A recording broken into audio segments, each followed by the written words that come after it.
ভোটে বিজেপির হয়ে কথা বলার অভিযোগ মুখ্যমন্ত্রীকে এবার আইনি নোটিশ পাঠালেন কার্তিক মহারাজ। মমতার মন্তব্যে ভারত সেবাশ্রমের সংঘের সম্মানহানি হয়েছে এই অভিযোগ পর্যন্ত করা হয়েছে। সৌভিক মজুমদার আমাদের প্রতিনিধি আরো বিস্তারিত বলবেন। এবার লিগ্যাল নোটিশ। সৌভিক, দেখো, একেবারে কার্তিক মহারাজের যারা আইনজীবী ছিলেন তারা ইতিমধ্যেই এই আইনি চিঠি মুখ্যমন্ত্রীকে উদ্দেশ্য করে পাঠিয়েছেন এবং তাদের বক্তব্য হলো যে 48 ঘন্টার মধ্যে মাননীয় মুখ্যমন্ত্রীকে তার বক্তব্য প্রত্যাহার করতে হবে এবং তারপর নিঃশর্তভাবে ক্ষমা চাইতে হবে। এছাড়াও তাকে এটা নিশ্চিত করতে হবে যে ভবিষ্যতে কার্তিক মহারাজ বা ভারত সেবাশ্রম সংঘ সম্পর্কে আর কোনো ধরনের মন্তব্য করা থেকে তিনি যেন বিরত থাকেন সেটা নিশ্চিত করতে হবে।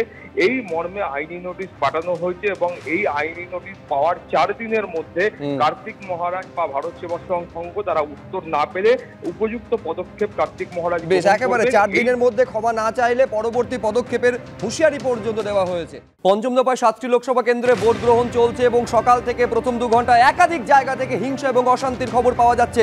বনগাঁ লোকসভার ছবি শুরুতেই আপনাদের দেখাবো। বনগাঁ লোকসভা কেন্দ্রের গয়েশপুরে বিজেপি নেতাকে মারধর। গয়েশপুর শহর মণ্ডল সাধারণ সম্পাদক সুবীর বিশ্বাসকে রাস্তায় ফেলে মারধর করা হয়েছে।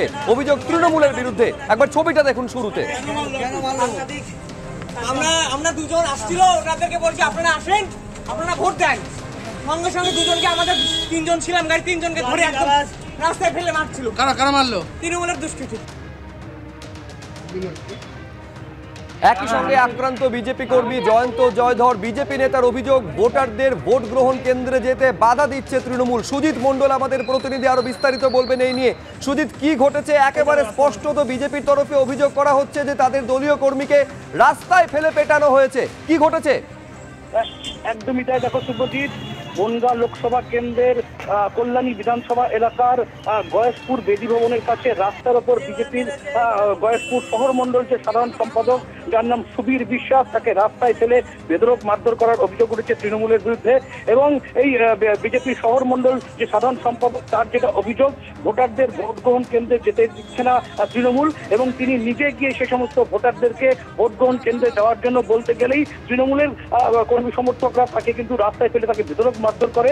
এবং একই সঙ্গে এই ঘটনায় আক্রান্ত হন আরেকজন বিজেপি কর্মী, যার নাম জয়ন্ত জয়ধর। এবং এই ঘটনার পর অসুস্থ অবস্থায় রাস্তায় লুটিয়ে পড়লে কল্যাণী থানার পুলিশের সহযোগিতায় আহত শহর মণ্ডল সাধারণ সম্পাদক। সুজিত, এইটা আমাদের জানাও। স্পষ্টত অভিযোগ ভোটারদের তৃণমূল ভোট গ্রহণ কেন্দ্র পর্যন্ত যেতে বাধা দিয়েছে এবং তার প্রতিবাদ করে বিজেপি কর্মীকে পেটানো হয়েছে। তুমি আমাদের একবার সঙ্গে থাকো সুজিত, আমি আরেকবার ছবিটা দর্শকদের সামনে রাখবো। মেরেছে, এইভাবে গণতন্ত্র লুণ্ঠন করছে। কে মারলো? কারা মারলো? দর্শক কিছু করতে পারছে না। গ্যালেস্টার মতন একজন, মানে আমরা দুজন আসছিল, ওনাদেরকে বলছি আপনারা আসেন, আপনারা ভোট দেন। সঙ্গে সঙ্গে দুজনকে, আমাদের 3 জন ছিলাম গাড়ি, 3 জনকে ধরে একদম রাস্তায় ফেলে মারছিল। কারা মারলো? তৃণমূলের দুষ্কৃতী।